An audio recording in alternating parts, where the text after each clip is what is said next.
across galaxies and battlefields. Her voice commands loyalty, strength, and fire. A warrior seeking justice in a fractured empire. A pilot with a fearless heart and a destiny written in the stars. And a deputy fighting for truth on the edge of the law. From Mandalore to Montana, her voice carries a weight of warriors and women who never back down.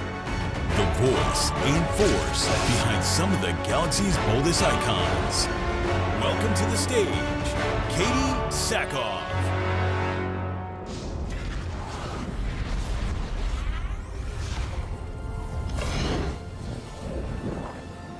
You're here, and that's the important thing. Welcome to Thank Columbia. Have you been here before? No, I haven't. I don't think. Have you? What do you think of the place so far? So I got in super late last night. I got Okay. in at midnight. Oh man. And so I've seen the inside of my hotel. And the inside We of this walked building. here this morning, and then that's about it. Oh, I excellent. think that's about it. That's all I've seen so far. Well, 2 out of 2 ain't bad. I So know, it's we're- not too bad. But I do actually, I'm a crazy person, and I love hot, humid weather. So This is the place. Carolinas is it in the summer. It's if not here, then Florida. I know. I feel like I was like born an island person. Do you like the beach at all? No, I don't like sand. Not really a sand person. No, I liked sand until I had children, and it gets everywhere. Yeah. Like in the mouth, Yeah. in the bum, Ooh. in the ears, in the hair. I mean, like it's flipping everywhere. In your car, like you can't get sand out. What's things. worse, sand or glitter? Ooh. A dilemma of all So dilemmas. this is not a dilemma for me. Oh, okay. I think sand. Okay. My husband is mortally opposed to glitter. How so? Because it gets, we have an art room that I say it's an art room, it's the garage. That's where we do our art projects. And my daughter is like, I gave her glitter early, like 1.5. I was like, here, have fun. And she was like, this is great. It's fairy dust. And it's all over the house because you drag it in. Yeah. And then as she comes in the house, she shakes herself like a dog and it's everywhere. I think there's still glitter stuck in the carpet. After he banned it. It's no longer allowed in our house. Yeah. That's one of those things like when you move out, that's something the next homeowner's got to deal with. And Yeah, that ain't my problem. Oh yeah, exactly. Yeah, it's not something I got to worry about, but it's just it's there. Well, we are glad to have you. We're going to talk all things, Star Wars. You guys are going to get chances to ask questions here, but I just want to start off with you, the person, Katee. Hi, how are you? Hi. What in the world made you want to get into this crazy entertainment industry to start? You've got to have a special mindset of a real passion to want to get in this. And I want to hear about yours. I think so. And I think the main thing is that any decision we make when we're under 25, there's blissful ignorance of youth involved, where you should know better. Or you do it because you don't know better and the outcome is wonderful, right? I just wanted to be an actor. I didn't realize what that was going to entail. I didn't realize it should be hard. I didn't realize that that there was an actual industry behind it. I just wanted to act. I loved existing in make-believe and fantasy worlds. I loved walking in other people's shoes. This industry is a beast. When you get into Star Wars, it is another level. And it can be incredibly intimidating. And so I'm so grateful that my career has been like a ladder. I started working at 14. I started auditioning, but only things my parents would let me audition for that shot in my hometown. And then I moved away when I was 18 and moved to LA. And my career was really just this ladder, I really just put the work in, 2 steps forward, 5 steps back, 2 steps forward. I just kept climbing. But I'm so happy that I did that because I built a resume. I worked with people around me that protected me when I was really young. I didn't have overnight success, so they refer to it as that. Before I got to a place where I entered the Star Wars world, because I think that it is a different level of fandom that can be incredibly overwhelming. Yeah. Yeah. I mean, especially for someone who maybe has like, not gotten into the Star Wars universe or like, looking to get in. Where in the world do you start? I asked this to Sam Witwer and Matt Wood last year. If you were going to give someone advice as to where to start in the Star Wars universe, where would you suggest they start? Or would you agree with the notion that Sam brought up, which is you just start anywhere and work your way around? What do you think on I'm that? of the same mindset as Sam. So our industry has shifted so much so that it's downsizing actually quite substantially in the United States. And I believe that there are so many places for different kinds of content to exist that if you love creating Star Wars content, you just start doing it. You start drawing, you start writing your own projects, you start doing fan fiction, you start putting that on YouTube, you start doing that kind of stuff because you are learning a craft that is going to help you succeed in some avenue, you know what I mean? And what I would suggest is just continue to do that. And if you love it, you have to love it. If you don't love what you're doing, and it is this industry, it's anything really. If you don't love what you're doing and it's hard, like everything else in life, it makes it really hard to want to continue when the cards are stacked against you. And so you really have to love it. I would do it for free. Don't tell my employers that. But I would literally do it for free. I still act out scenes in my bathroom by myself, which is how I taught myself how to act when I was like 12. I still do it now. Like it could be my ADHD. Could be that. It could be that I have a lot of voices in my head. So it also could be that. I think you're in good company. I think a lot of folks probably are feeling the same way. So starting off, getting into the industry, you had to have had a number of influences, great, female leads. Who were some of those in your life? Who do you still look up to this day? Have there been any of them you've had a chance to meet and interact with? And what's happened like?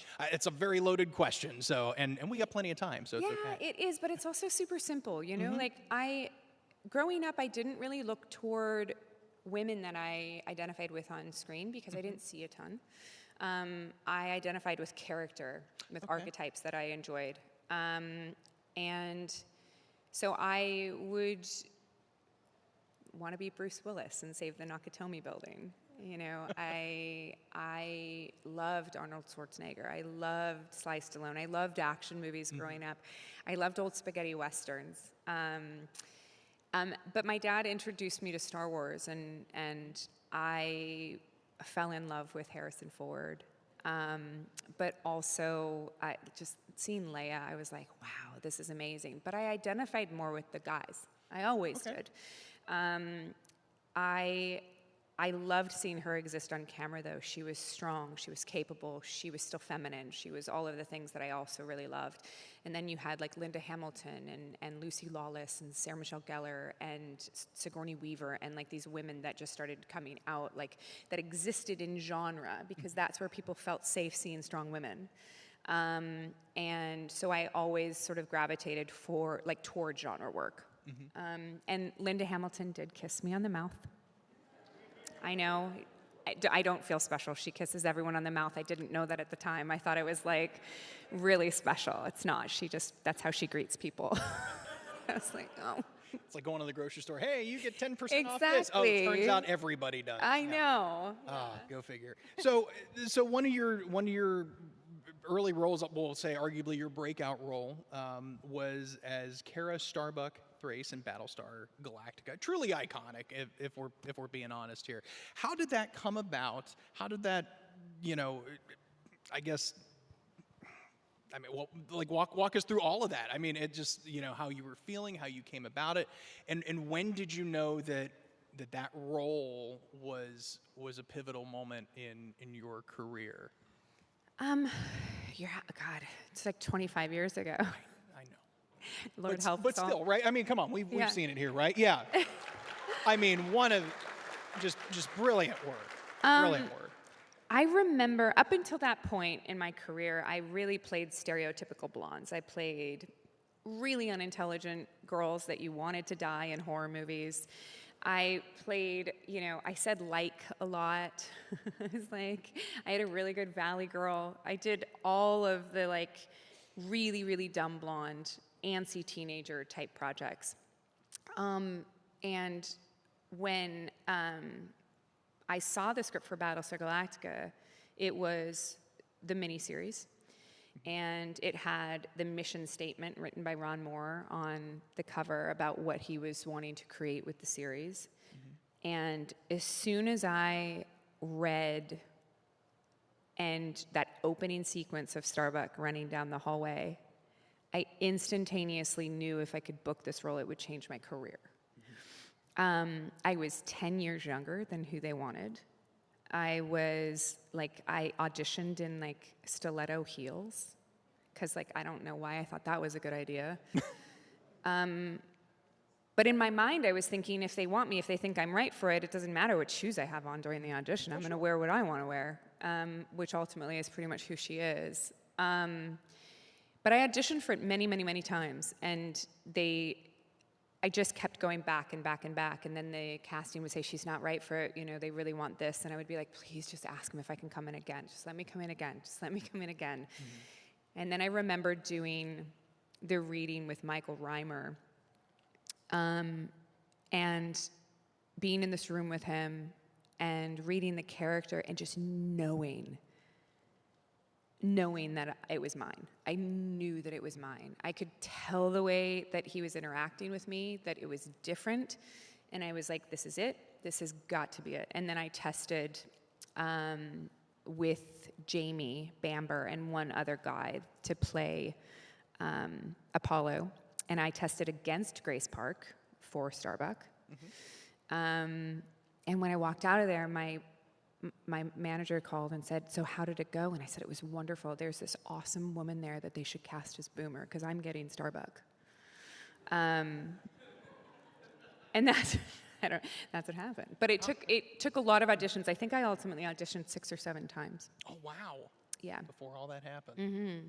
Well, I mean, like I said, a tremendous job in that. I think everyone in here will agree. And now we fast forward to to the Star Wars universe. And so, how does one get a foot into the Star Wars universe? Matthew Wood, well, not to keep going back to him, but I remember talking to him. He's a fun person to go back to. He is, but he worked a lot on the behind the scenes end. He does a lot of the audio design and stuff like that. So, was it as simple as that? Was it another just audition process to get in there, or how did that come about for you? So, it's really just a ton of luck. I was shooting Battlestar Galactica, and the creators of Robot Chicken wanted the actors from Battlestar to play themselves. So I'd gone in to play Starbuck, but at the same time, Cartoon Network is notoriously cheap. And they purchased 30 minutes of my time, and so they were like, well, we're going to use it. So they asked me to play other characters, and one of the characters was Bitch Puddin'. Yeah, Bitch Puddin', yep. Yeah. But also really inappropriate characters. Like I played a Puerto Rican stripper that was a spider. I played Mrs. Butterworth, who is the pedophile that lives in your pantry. Like, you guys, really inappropriate characters. Bitch Puddin' was made the rest of them look, she was like a choir mouse compared to the rest of them. But I had such a fun time working with those guys, and come to find out Dave Filoni is friends with them. And when they were casting Bo-Katan, it was just this small Mandalorian character that was going to be female. And in Dave's mind, because at that point I had taken over a predominantly male role, I guess it was a male role. And so I was always in the mindset of people where they were going to change a character from a male to a female, and they were like, we should call Katee Sackhoff. She did it once. Maybe she could do it again. So I feel like I was kind of in people's minds around that time. And so Dave called up Matt and Seth and said, what is she like to work with? And they were like, she's great. She's open for anything. She'll be really fun. And so he hired me without ever meeting me to play Bo-Katan. Wow. So had I shown up and not been a nice person, I guess I wouldn't have played Bo-Katan. But that's sort of how the voice came about. And then I also think that, like I said, it's luck in that Bo-Katan was named after Dave Filoni's wife and their cat, their names together. So he can't kill her. Like I really feel strong in the job security to a certain extent. Yeah, I mean, it doesn't get much more secure than it does not. So Bo's not. She didn't go anywhere. And then I think this is just one of those things where I didn't take it very seriously in the sense that I never dreamed that they would actually take her into live action. That was always Dave's intention. Yeah. But like I never dreamed it would actually work, right? And then at Celebration in 2019, I just walked up to Dave. I had heard about The Mandalorian, and I don't know what I was thinking.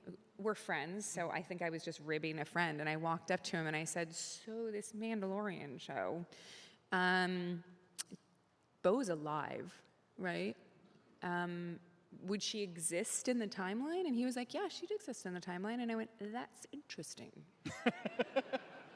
No pressure? No pressure. Are you a gardener because you're planting the seeds, right? I am planting so many seeds. I have like a paintball gun filled with seeds, and I'm just like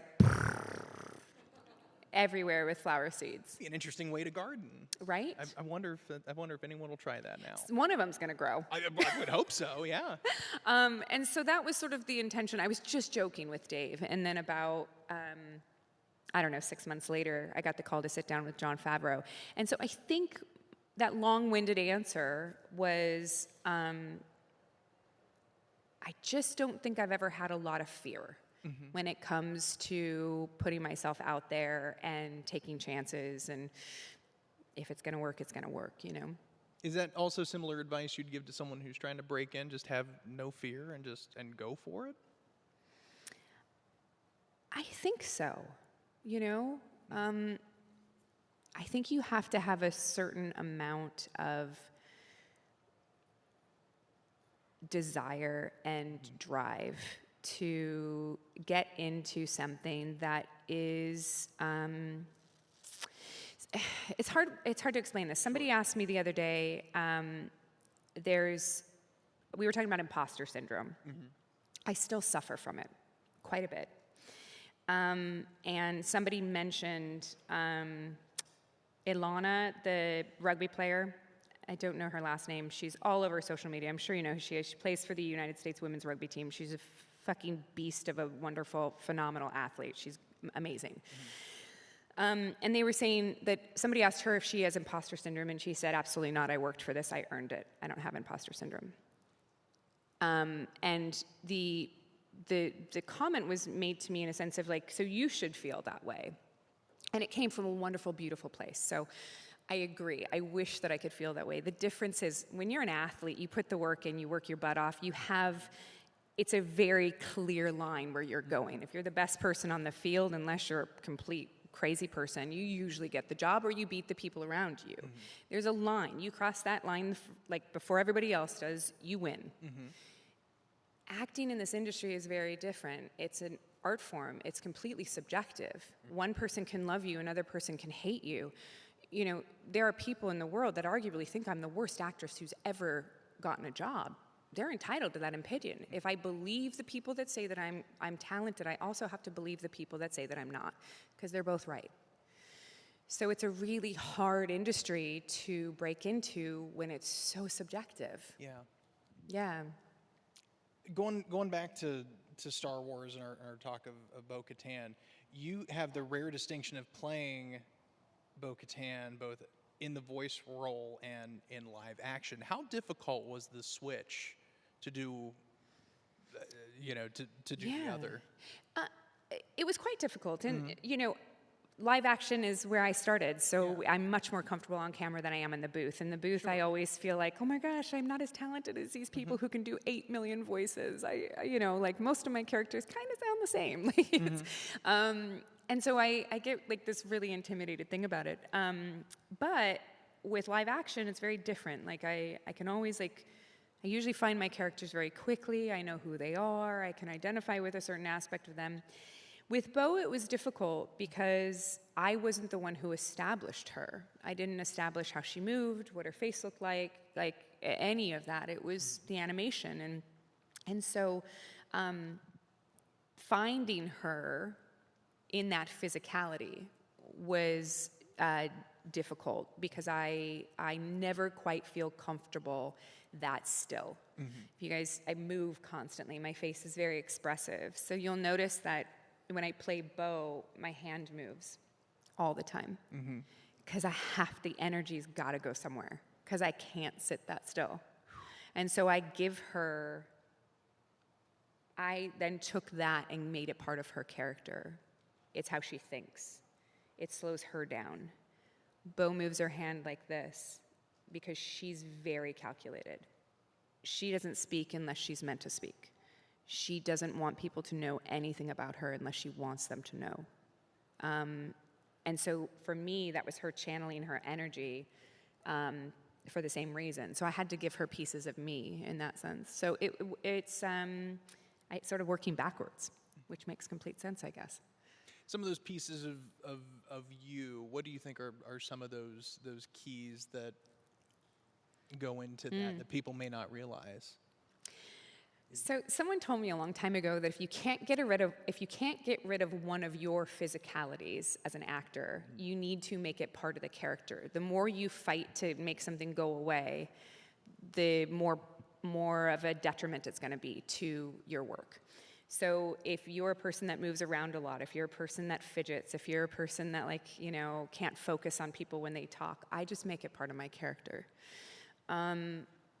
So, and it's also my ADHD where I'm like, what was the question?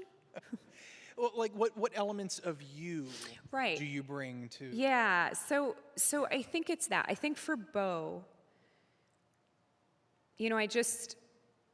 a clip of myself speaking on my podcast just sort of went a little viral talking about how I never found her in my belly. Most of my characters, I just know who they are instinctively. I start immediately dreaming as my characters and daydreaming as my characters. I'm not a princess, literally. I didn't grow up on another planet. I didn't all of this stuff that I had to imagine about her. I had to strip it down and try to figure out what she wants, what her main goals were, and make them relatable to me. But I still never felt her in my belly. And that made me feel incredibly insecure when I didn't know I knew who she was, but I didn't know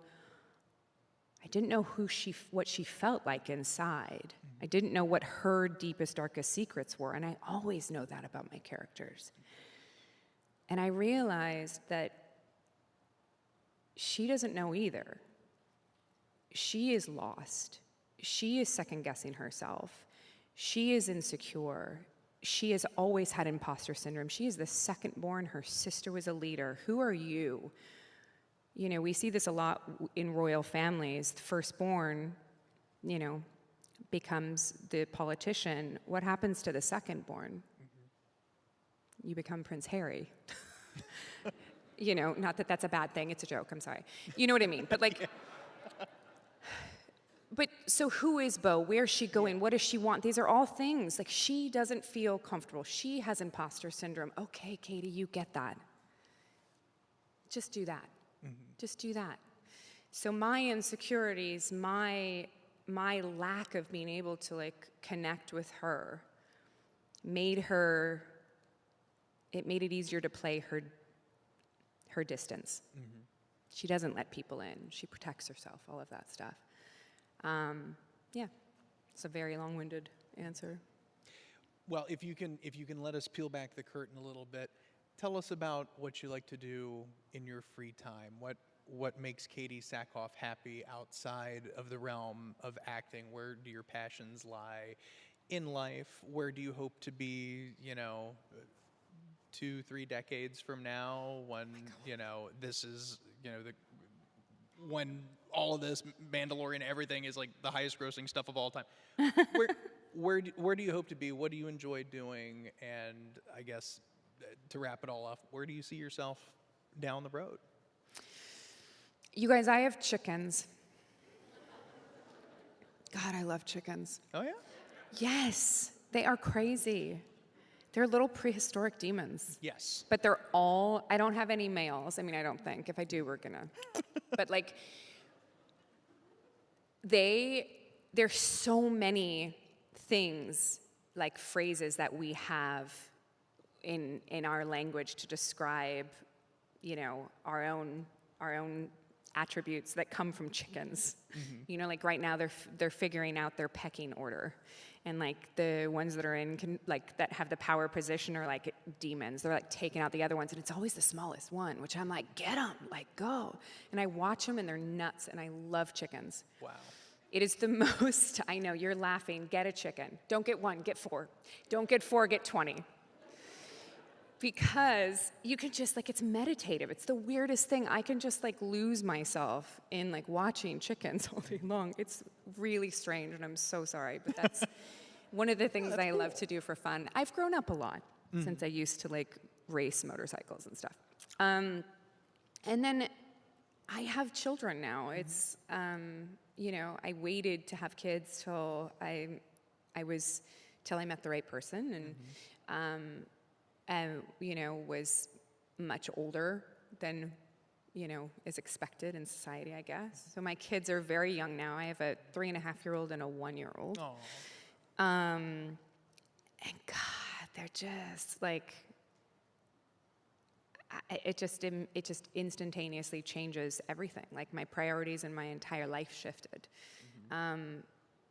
Everything is about them and who they're going to be, and protecting them and doing what's right for them. And it changed my life. Like I can't. I mean, it's just absolutely amazing. I wish that I'd started younger, only because I would have had 10. Sure. I would have had a soccer team. Just crazy.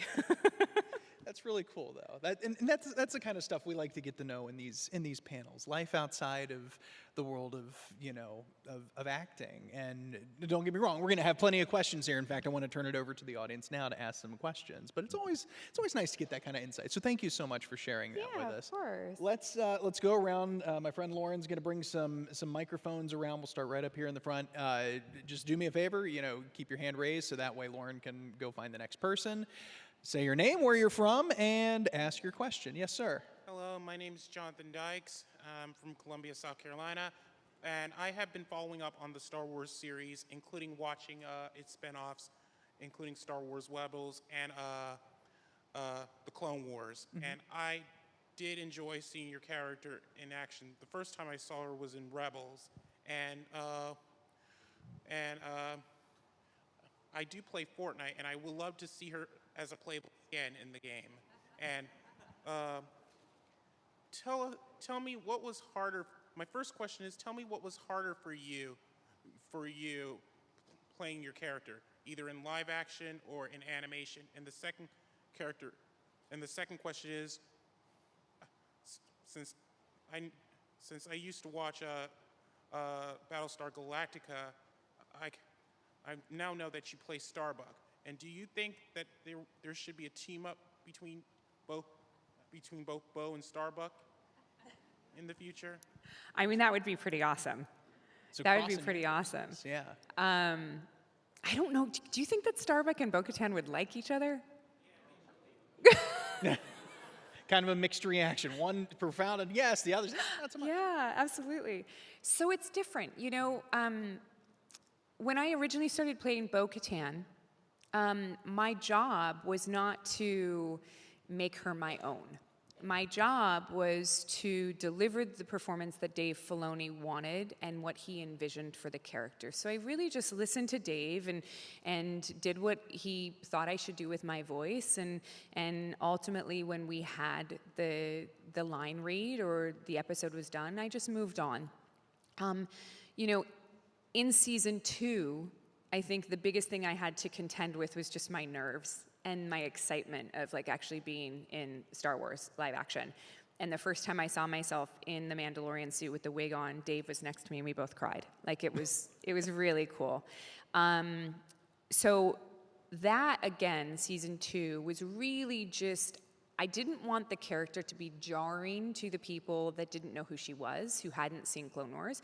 I wanted her to really feel like she belonged and didn't distract from the overall story. Now, season 3 is a completely different demon. So I would say season 3 was the hardest by far, because I think that the pressure of taking over, or at least doing a double-prong lead of season 3 with Mando, was something that I was really intimidated about and didn't know until I signed on. Like, I signed my contract for season 3, got all 8 episodes, and went, what? Oh, God. Like, what are they thinking? What are they going to do? The fans are, oh, my God. Like, what? This is, what? That was my reaction.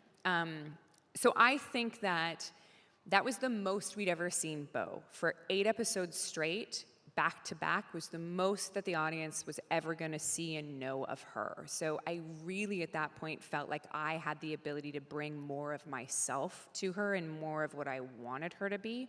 She started relaxing her posture toward the end of season 8. She started smiling a little bit more. She started holding her helmet differently and relaxing a little bit and not being so rigid and militant in the way that she spoke and the way that she held herself.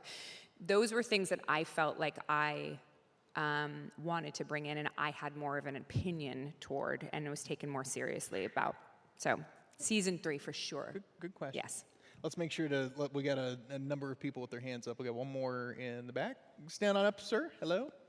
How you doing? So my question is, I don't know if any of y'all know, she also voiced Silk Spectre in the Watchmen Chapter 1 and 2 remake, the animated one. And that's an adaptation, one of the greatest comics of all time. I love that book, know it word for word almost. When you take on a role like that where you're adapting something that's already been established, do you do research on it? How much did you do and things like that? Absolutely. I mean, do you remember where you were when you first saw Watchmen? Like the graphic novel for the first time? Because I do. Like, I remember seeing it in my brother's bedroom and being like, what in sweet baby Jesus is this? And how did my brother get this past my parents? You know? And not really understanding it, but knowing I had something in my hand that was different and special, right? Lori was always interesting to me. I tried to focus on the vulnerability of Lori. I tried to look at who she was at her core. Lori, to grow up in the shadow of your mother and never be enough, to be constantly told that you're not enough, that they would do it differently, that you're not doing it the right way, to have that pressure, to be in love with somebody that you know is never fully there, is a pain that I didn't want to not feel. So I wanted to really focus on, especially when you're just using your voice, especially when your voice is the one thing you have to convey these things, that I wanted to be felt. I wanted people to feel pain in Lori. And I loved doing that project. The director, Brandon, he was wonderful, and his vision was so clear from the very beginning. Wow. Got a couple questions over on this side of the room. Don't want to neglect our friends. You know, in this case, on our left, we'll give you a chance to get a sip of water. Yes, we'll start here and then we'll work our way that direction. Yes, go ahead. No, you're good. You have the mic, sir. So Sorry. you yield the power. I saw an interview that you did a while ago, and you told a story when you were on The Mandalorian that they were shooting the scene and you had your helmet on, and then later you had to do a scene with the helmet off but the wig on, and then you had to put the helmet on, and they realized, oh crap, they're different sizes. And I might have my facts wrong here, but I want to say it was Dave Filoni's wife had a helmet at her house that fit, and she like ran and got it and brought it back and like saved the day, and the shoot was filmed. And what that kind of tells me is the people making Star Wars now are Star Wars fans, as opposed to like, back when George Lucas was first making it, it was just actors being in a movie. Do you see a difference when you're working with people who are just professionals trying to make a movie versus fans who are professionals trying to make a movie? Is there a big difference that you see with that? Like Sam Witwer, I know he's a huge Star Wars fan, and he's an excellent Darth Maul and Starkiller and all that. So you absolutely can tell a difference when the crew is also a fan of the property, for sure. Star Wars, our Mandalorian crew, everyone was a fan of what we were creating. My hair designer, Maria Sandoval, knows so much about Star Wars. She's covered in Star Wars tattoos. And there would be times where she would be like, no, they wouldn't do that. And then she's like calling Dave and being like, Dave, they wouldn't do that. So like, and the passion is there. You feel it. They know. Like it's this camaraderie of a similar love of a franchise, and everybody feels it. And it is different when you're working on a show and people don't really know the property, And I love it. I going to work every single day with people that take their job seriously, but also are enjoying the world is unlike anything else. And it's true. So the story is that, yes, you've got most of it correct. In that we'd never thought, so my helmet, my suit, my entire thing was literally built for my body.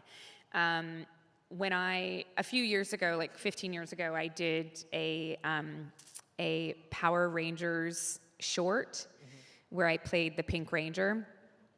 That was very low budget, at $1 million for 10 minutes.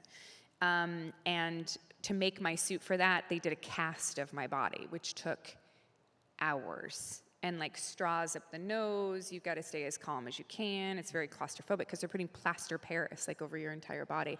So I was prepared for that when I went in to get suited for Mando. And no, you stand there in your bra and in your underwear. They put you on a platform. The platform spins. There's cameras all around you. And it literally spins you in a circle for probably 15 seconds. And you're done. That's it. And then a suit comes and it's literally molded for your body. It is insanity. The helmet was very similar, but they had to do a measurement of the inside of my head for the inside of the helmet. And we did it with my hair, not the wig. So the helmet didn't fit, and I was like, and this is a $10,000 wig. So like you can't shove it on my head. Yeah. You know what I mean? Like you would destroy the wig. Furthermore, I'd rip my scar off my head. We'd have to start, it would just be a whole nother slew of problems. So Dave had his wife's helmet in his office. And he ran up to his office, and it was I believe it was a fan-made prop that they brought in, and it was just an empty dome, like an empty lid. Didn't have any of the coziness of my helmet. I have a fan inside my helmet. The boys don't have fans in their helmets. The girls do. Oh, yeah. So, yeah, it's fantastic. I don't remember who it was. I think it might have been Brendan Wayne came over one day, and he was like, how do you stay in that helmet as long as you do? Because they lock me in. I've got I've got plates that pop in on the back and the front, so you can't see any skin. And he's like, how are you staying in that helmet? And I was like, wait, you don't have a fan? And he was like, you have a fan inside your helmet? And I was like, yeah, you should get one. I love it. We've got, I think, time for one more question. So we'll come to this side of the room. Hello. Hello again. My name's Jason. I'm from Charleston, South Carolina. Your co-star, Emily Swallow, she's known to carry an armor costume with her and show up to fans. Showed up at GalaxyCon with some friends of mine last year. But most importantly, she's known to go to like children's hospitals as the armorer. I've had friends that had the honor of escorting her for that. That's something you'd ever consider doing, because trust me, the Mercs, we'd be glad to make you a suit. So here's the crazy thing. So I don't know how many of you listen to my podcast. But thank you. Yeah, please. Yeah, it's great. So I went through the necessary channels to visit Children's Hospital Los Angeles. And the reason I did that was because my daughter is a patient. So when my daughter was 7 months old, she was diagnosed with an incredibly rare form of cancer. So we have spent the last 3 years of our lives in and out of children's hospitals, from California to Oregon to Philadelphia, because she is lucky enough to be the one child in the United States with her type of cancer. So I really wanted to give back to the Children's Hospital because I think it's amazing. And so I was asking Disney, I was like, can I please go as Bo-Katan? Can I please just show up at the Children's Hospital? And they had to run it up the flagpole. Disney's a massive sponsor of Children's Hospital, which they give a ton of money, which is an amazing thing. And it took me about 1.5 years to get this approved. And I just went to Children's Hospital in Los Angeles about 1 year ago, and Maria came and did my hair. I was in full hair and makeup, meeting kids. It was absolutely amazing. And I'm so happy I did it. And then the Children's Hospital in Oregon asked me if I would do it. And I said, it's going to take too long to get it approved. I'm so sorry. And then Emily told me that she does it. And I was like, well, how did you get it approved? And she said, well, I just didn't ask. And I was like, oh, maybe I should get a suit made. So I might get a suit made. There you go. And just start showing up. Yeah, that's wonderful. It is kind of the old adage that sometimes it's easier to ask for forgiveness than permission in that case, right? Absolutely. And there's something really beautiful. I love Disney. I respect the heck out of them. It is a huge industry that they have created, and there are a lot of moving parts to that company. They are incredibly philanthropic. They give a lot of money to children's hospitals, and that is to be commended. And the one thing that they were very oh gosh, sorry, my brain, 3 hours of sleep, adamant about, thank you, was that I don't break character with the kids. They wanted to make sure that I was a Mandalorian, that I was not Katie for those children. That is something that I also think is really important. And in order to do that, I do need to have my wig on. And I do need to take that seriously, because that is beautiful. That imagination, that thing, we want children to have that. I don't want to rob them of that, and not that Emily is, but, the beautiful thing about Emily is because the armor doesn't take her helmet off, so in reality, it's actually okay. They don't know what she looks like, right? Mm-hmm. But I would want to make sure that I'm taking that seriously as well, because I do think that's important to maintain that fantasy for the kids, Yeah. We've got one more quick question that we're going to sneak in here. We're running just a little over, but go ahead, stand up, ask your question. We're just taking Randy Quaid's We time are, back. yeah. It's all right. We are. We're taking time back from Randy. That's what it is, yeah.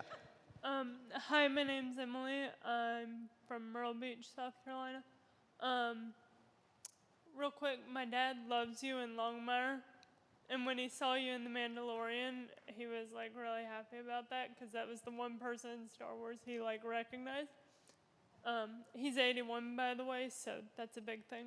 But my question for you is, if you were able to pitch an idea to Dave Filoni and say, hey, I would like to do this with Bo-Katan, what would you like to do with her story? Oh my God, I already know. Yeah? We sort of touched on this a little before with Satine, with growing up, what it would be like to be Bo. I would really love to see this House of Kryze story. What it was like growing up as Bo-Katan and Satine, and who they were as sisters. Obviously, I wouldn't be able to do that if it was live action, which would be totally fine. I would love to see them cast little Bo. but if it was animated, I think that it's definitely something I could still participate in. I just want to see that story. I think there's a lot there.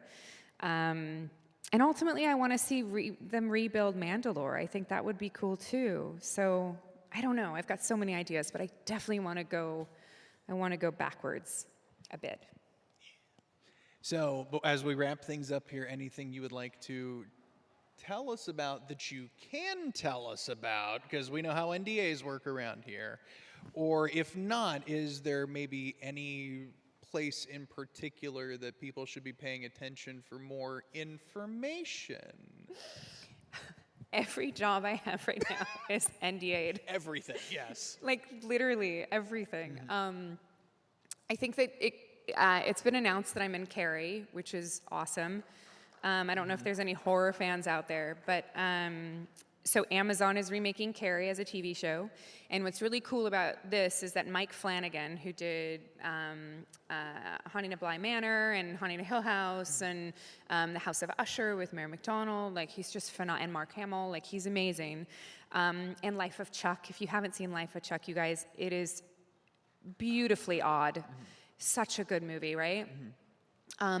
So he is remaking Carrie. He is he's a massive fan of Stephen King. And what I can tell you that's really cool is that, you know, he had to obviously get Stephen's approval to do Carrie. And, you know, from what I understand, everybody was a little reluctant because it's been done, right? We've seen it done.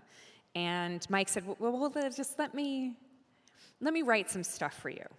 And then you read it, and if you like where we're headed, you give me a yay or a nay. And so he did. He wrote some stuff. He gave it to Stephen, and Stephen gave his approval. So that means it's like Stephen King approved, which is like really cool. So I'm excited for that. It hasn't been announced who my character is, so I can't tell you.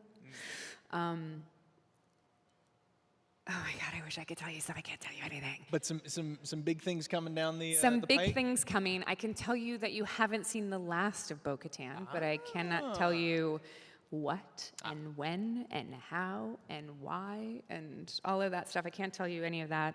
And I think I have more. I also, can I say that? We don't want you to get in trouble. I don't think anyone here wants you to get in trouble. I also just sold a graphic novel. Okay. So I actually am writing a graphic novel with a friend of mine, and we just sold it. So we're really excited for that. So that will be something that, because I'm also a massive fan of that medium, so I'm excited to be a part of that as well. So yeah, lots going on, but nothing I can talk about. Trust me, guys, it's good. That's the most important thing. Well, thank you so much for taking the time to talk with us. Katee Sackhoff, everybody. Thank you guys so much. Thank you. Thank you so much. Thank you. Appreciate you being here. Yeah. All right, coming up here in about 10 minutes, everyone, it's our final panel of the night. The man, the myth, the legend himself, Napoleon Dynamite, John Heater will be on stage. We'll go one-on-one. We'll take your questions. Go grab your Vote for Pedro t-shirts. We know everyone's got one. So, and we'll be back. Thank you guys so much. Yeah, have fun out you. there. I really, really, really appreciate you all. And Katie's here Very all much so. weekend, everyone. Make sure to go by, get your pictures, Thank get you. your autographs, all of that taken. Thank you.